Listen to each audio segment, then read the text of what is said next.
This video is going to be our second pass, our double under or stack pass. For the first pass, we're looking to go between the knees, right? Taking advantage of the space between our partner's legs.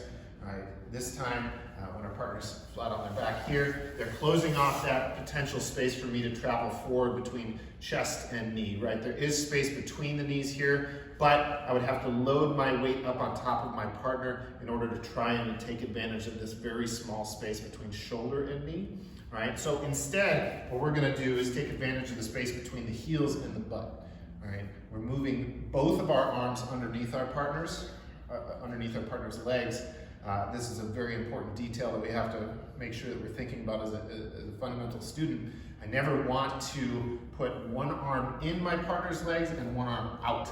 This is always going to end up in me potentially being caught in a triangle, right?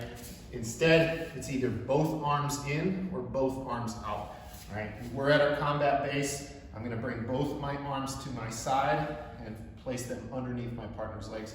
Now, when we progress forward, there's a very specific sequence that we have to follow. I don't want to drive directly forward into my partner's head. I do want to angle myself out to the side.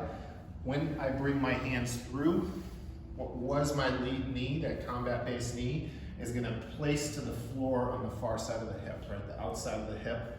Right? Both of my hands come through, and I'm going to reach across my partner's body. Right? That same side knee that dropped down, arm goes across to our partner's trap, right? Our opposite side hand is gonna lift our partner's hips up, and we're gonna use our backside knee to block their hips from falling down, right?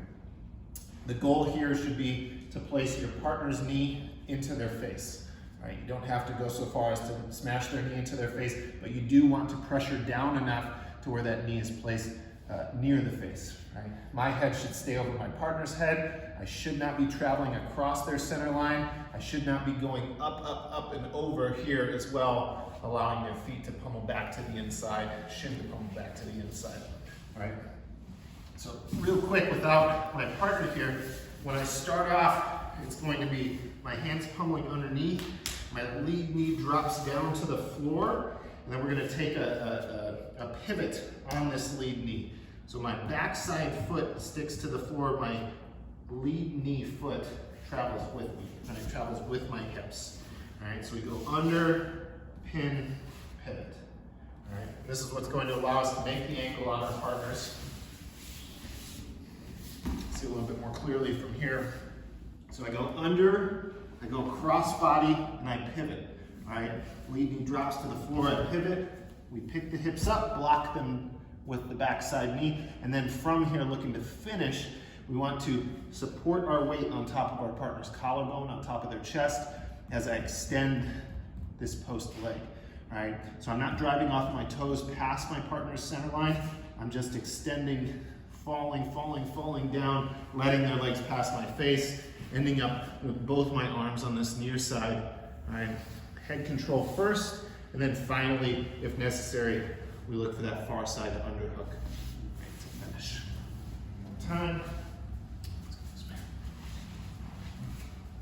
All right, starting off, taking advantage of the space underneath our partner's ankles, underneath their heels, through, pivot, lift the partner's hips up, prop with our backside leg, and then we're supporting our weight on top of our partners here to extend, to lower our level.